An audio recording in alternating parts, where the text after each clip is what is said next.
My boyfriend said you can't just break up with me after 2 years, but after he trashed my book and my career, I told him to take his mediocre stick out of his mediocre ass and be on his mediocre way. So I need the opinion of people not attached to me or him, but my boyfriend got mad at me Sunday and he's been ignoring me since, so I feel like maybe I'm in the wrong here. So me, 35F, and my boyfriend, 35M, have known each other for 10 years and dated for 2. He knows how much I like writing books. I self-published a kid's book last month and he's been really quiet about it. This past weekend at my family cookout my father mentioned the book and how proud he is of me, but my boyfriend walked inside saying he was grabbing our drinks. At the end of the day my parents offered me some money to go to a book convention, and my boyfriend just very loudly scoffed at that. On the way home I asked what his deal was and he said that his job, he's a back-end software engineer, will provide for us and he will let me have my fun as a creative for now, but I eventually have to grow up. I laughed because I just kind of assumed he was joking. He of course was upset. I laughed and told me my meaningless book was objectively illustrated poetry. I shut down and he then was upset that I was acting mad, so I changed the subject. He continued to make my book a topic by jokingly saying my glorified illustrated poetry shows my middle child syndrome, or that I must crave mediocre attention from people. I shrugged and replied, hey, if you think you're mediocre, okay. And moved on. He texted me the next morning saying I tore him down and was being a bully and he was kidding with me, and he hasn't at all responded to me since. I am away on a planned work trip and now I am overthinking it. Maybe, was I the jerk for making that joke? Update, 3 days later. I'm going to refer to my boyfriend as Chris from now on. Hey y'all, I had to post this because what a time to be alive, but I broke up with Chris a few hours ago, boy howdy. He had ignored me for a full day and I hadn't reached out to him because I was honestly fed up with his attitude. We've been together for 2 years and I never have seen him act this way.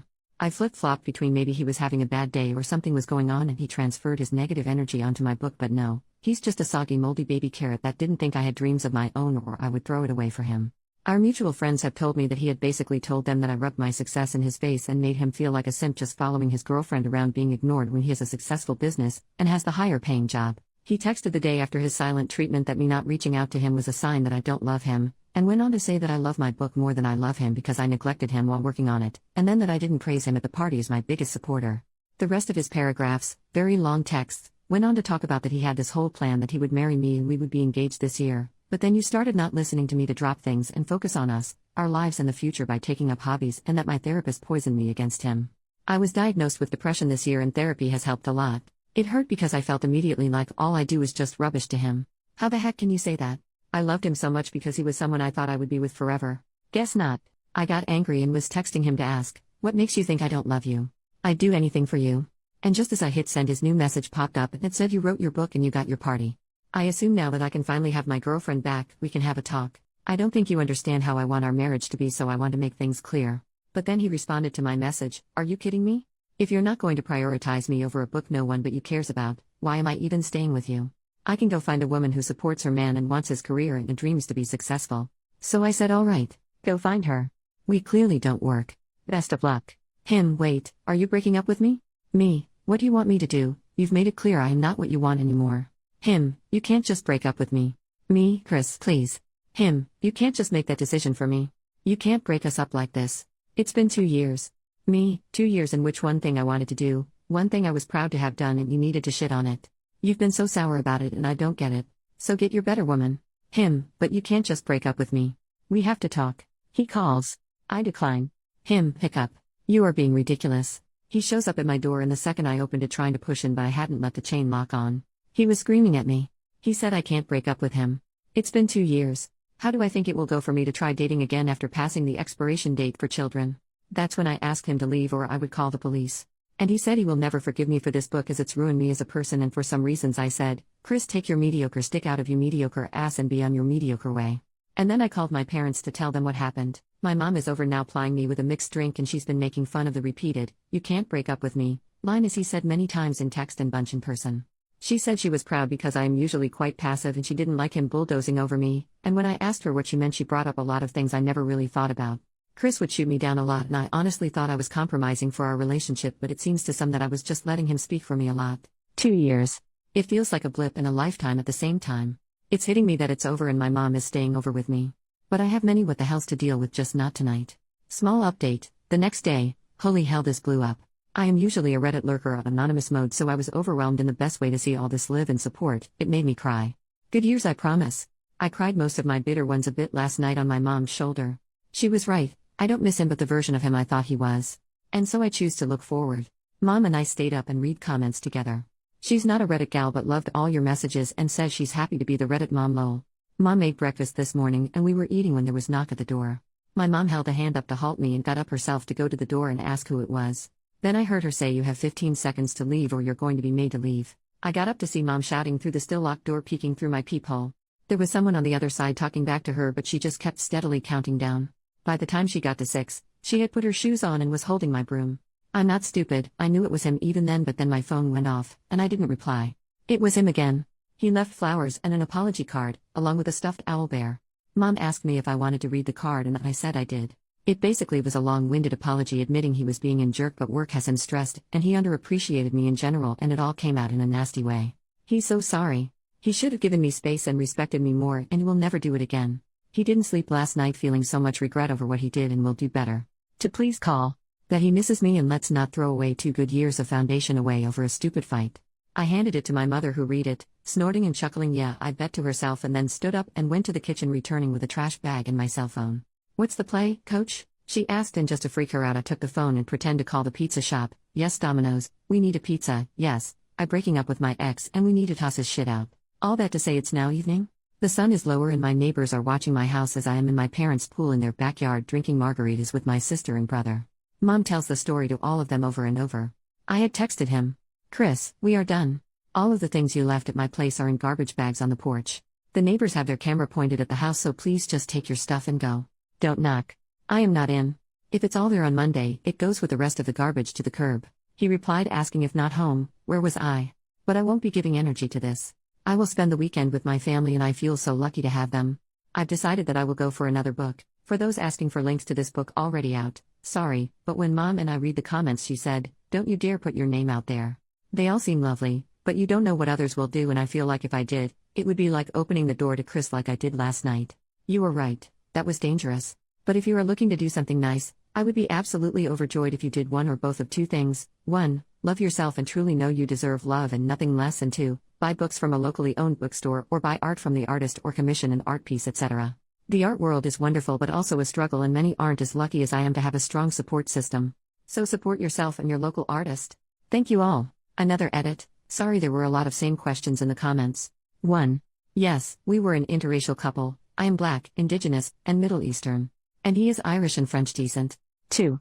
No, I do not want children. The moment I am eligible I will be getting that baby store shut down medically. I would adopt possibly someday but I would not and should not be pregnant. 3. Chris and I were friends before we started dating so I thought I knew him and his family well. 4. Mom has always been cordial with him even if she didn't care for him. She did the whole mama thing of hugging him, feeding him etc. 5. Yes Mom will adopt you, she says she sends her heart to you and every hug you deserve and more. 6. Dad didn't come over because and I quote, you wouldn't have wanted me in a space that boy would also be in given what happened so he stayed the course of his trip he was on. 7. I intend to be an author whether it be full-time or part-time. Oddly enough my book sales are skyrocketing a lot online. Second update, 2.5 months later, hiya. Forgot about my post entirely then my friend group chat blew up the other day that my post was read on TikTok and I was like man I forgot to update that. A couple months ago I posted about my ex Chris.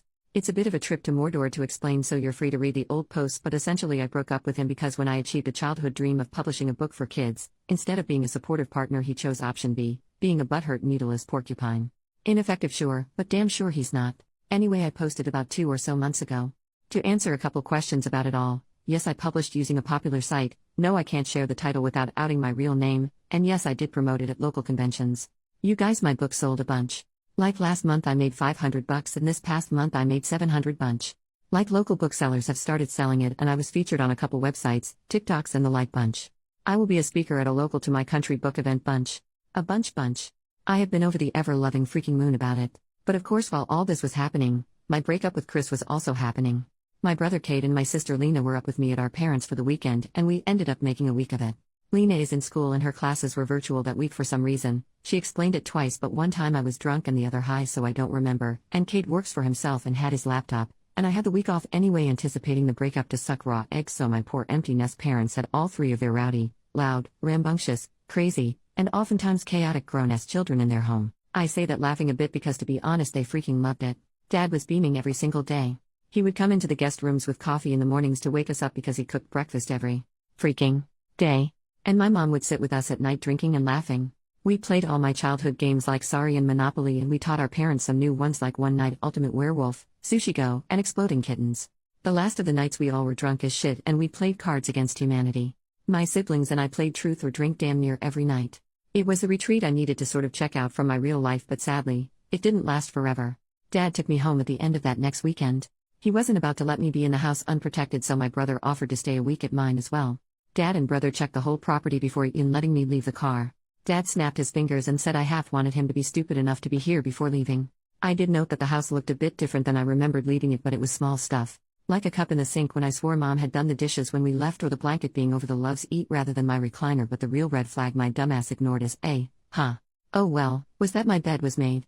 I do not ever make the bed. I just don't. Chris was military, so he does it every freaking day. I should have put the pieces together then, but I didn't. Bro and I stayed up all night playing on my PS5 until about 2 a.m. when a key was clearly heard unlocking my front door. In walks Chris. Hammered. And I mean hammered. Like so drunk it's a freaking miracle he didn't crash when he drove. Yes, drove over here.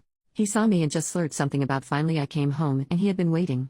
He didn't make a lot of sense, to be honest, and Cade was quick about starting to handle things. He told me to call Dad, which I did, then started to talk to Chris. Hey dude, you need to leave sort of stuff, and Chris was belligerent. Dad's phone went to voicemail, so I texted the family group chat that Chris was here, drunk, and then I started to video. Chris, when he gets this drunk, gets to be a lot and then will simply not remember a damn thing and deny ever doing anything, so this was a go-to for me. Cade is telling him to leave. Chris full-handed pushes Cade in the chest, telling him this is between me and him, and Cade is the one who needs to leave. Cade then says OP wants you out. So get out. To which my ex laughs and says screw what she wants. I don't care. Screw her. She's a BTCH. I then tell him I am calling the police and begin to do so, and this man swings on my brother. Cade was in the Marines. You wouldn't know by looking at him. He's about as lanky as they come. His military nickname is even Beansprout, but he is a solid fighter. He did boxing and kickboxing. So he moved out the way quickly. The problem with swinging on a guy like Cade when you're a drunk guy like Chris is, there's little chance you can hurt said guy. Chris swing, missed, and stumbled, falling into my coffee table head first. I ran to help him because it looked like a bad fall, and I may not love him anymore, but I don't hate anyone enough not to simply care if they are hurt or hurting. He was fine enough to grab my hair and yank me down. The rest is sort of a blurry recollection of what I was told happened mashup. So I go down. He yanked my hair hard enough for the fall to hurt a lot. Whether he did that maliciously or oh crap I am falling grab something is debatable, but I registered that I was now physically in danger. Being the first daughter born to a Marine and retired soldier of the Army and having an older brother in the Marines, bet your ass I learned self-defense. I'm not athletic by any means and honestly look laughable in a fight, but BTCH can swing. So I punched. I miss his stomach and hit the tender bits. He's screaming and calling me every word he can, and the N-word flies out his mouth even at one point, but he is down and too drunk to recover and get up. My mom arrives before the police. Look, my mom is the best and the sweetest, but in that moment she had murder on the mind, and it really showed. She came in and saw what happened. He kissed my brother on the forehead and said good job, but Kate said it was my blow that took him down, and then Mom hugged me and kissed my forehead. She asked us both if we are okay, and we were. She then asked if Chris was okay, and we explained. She checked him to make sure he was breathing and didn't need immediate help, but he was out like a light. The cops came and took him into custody, but then turned around and asked me if I was abusive towards him. Do you often punch him, hit him, or hurt him? And did you start the altercation? And things like that. You guys, I am not here trying to offend anyone who actually goes through DV, but it was a relentless torrent of questions as if I was the aggressor. I was questioned separate from Mom and Cade, and I myself am not a very forceful person. I have to admit, I was flustered. I said something like I punched him because he pulled my hair, and they turned it on me like, so you assaulted him for touching you. It was like that. It's all over, and they take him only to release him that next evening. How do I know?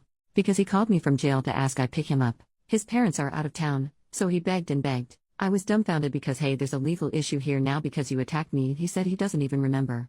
There are 0 charges against him. That's right, 0. Dad was furious. Mom took us back up to theirs to be safe, and he called the police about this. He was arrested for a drunken disorderly or something, but that's been dropped. Dad asked, and assaulting a petite young woman? And they said they have no record or me saying I was pressing charges. So my dad handed me the phone and we pressed charges. Assault. Trespassing. Assault on brother. And they said I had to come in. So we did. The whole process was soul-sucking, and the intake officer kept making it seem like we were just the most Karen of Karens to ever Karen. The way I had to explain myself over and over was dehumanizing. I hated every second. Dad took us to dinner after with Mom and sister, and they all asked if I was okay, and I expressed how I felt. Dad was quiet and then said, unfortunately it's like that, and as a young woman of color, I will face it a lot. Chris's family isn't rich. They are well off though, and they also have many members in law enforcement. But Dad told me not to worry. He already hired someone to handle this BS. He gave me the option of either moving in with them temporarily or him, mom, and bro taking turns staying with me at my house. I chose the easier path and packed the essentials and have been up at my parents'. I am writing this on my phone with the family dog, Spock, at my feet. I love my family, but staying with them is smothering. Sister had to go to get ready for the new semester, but brother has been up there with us, plus mom and dad and my other mom, my brother's bio mother, we are all very close, has been staying over as well.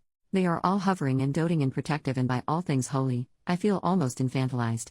Don't get me wrong, I know how lucky I am. I have so many people who love me, who want to take care of and protect me, but Jesus, someone unalive me, lol. They arrested Chris again, but the court date was moved, so it's now next week. I guess I will update then. Final update, 1.5 months later, sorry for not updating sooner. I'm still trying to settle back in with my parents. Chris is out on bail, his parents hired some big bad lawyer. Court took forever. I will skip over most of the BS, but it was a lot of sworn statements, reports, going through old texts, the works. My attorney finally was able to piece together proof of Chris slowly growing emotionally, then physically abusive. While I tried to record him getting physical with us, my camera skills aren't great, so I hadn't gotten much on camera, especially after he grabbed me. But his texts, the audio from the attack, the fact that he refused to leave and physically hurt me made the case domestic violence. By the rules, the court has in place a protective order, so he isn't legally permitted near me anymore or to contact me in any way. That said, if they charge him in the end, he could serve time, but not much, or, what my attorney says he is trying to do, he can push for court-mandated counseling and a fine. I've been going to counseling too at the insistence of my granddad, who is paying for it. There is talk about me possibly suffering from anxiety. Nothing has been diagnosed, but just the thought that he caused my brain salad to be tossed just makes me mad. Dad is helping me get the house prepped to rent out for now, and I can focus on being around the family. Mom is excited to have me around for the holidays, as I do enjoy cooking and helping with hosting. So I guess that's it. I don't think I will make a whole post when Chris gets whatever outcome the court decides. I may just add it here.